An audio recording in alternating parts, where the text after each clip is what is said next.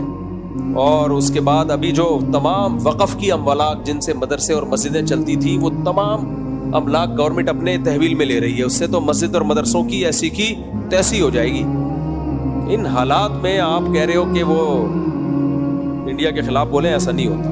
لہذا ان کی جو تقریریں آ رہی ہیں نا, ہم انڈیا کے ساتھ ہیں, ان تقریروں سے ان کے بدگمان ہونے کی بھی ضرورت نہیں ہے. انہوں نے یہی کہنا ہے, وہ مجبور ہیں بیچارے یہ کہنے پر.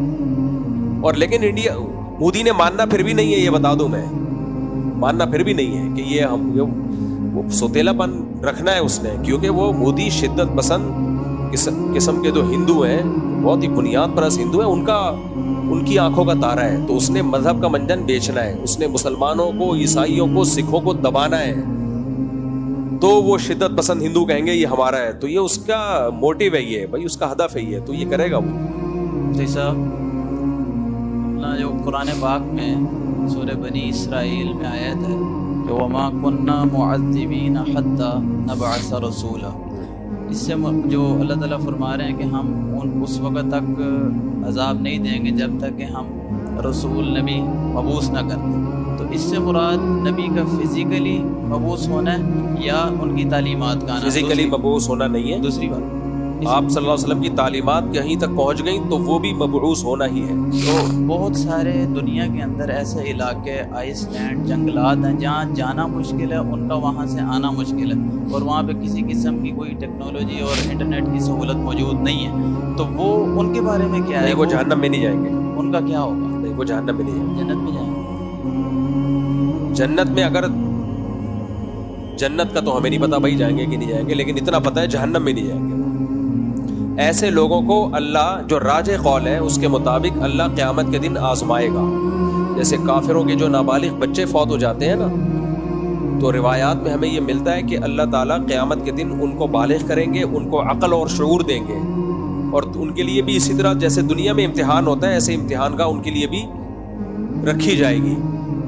تو جو اس میں عقیدہ توحید کو اختیار کیا اور صحیح عقیدہ اختیار کیا ان کے لیے جنت ہے, اور جس نے اس وقت غلط چیز کو اختیار کیا ان کے لیے جہنم ہے. اب وہ کیسے ہوگا, وہ آخرت میں ہوگا, اس کی ڈیٹیل ہمیں معلوم نہیں ہے. لیکن یہ نہیں ہوگا کہ نہ پیغمبر پہنچے نہ پیغمبر کی تعلیمات پہنچی اور پھر بھی اللہ ان کو جہنم میں ڈال دے.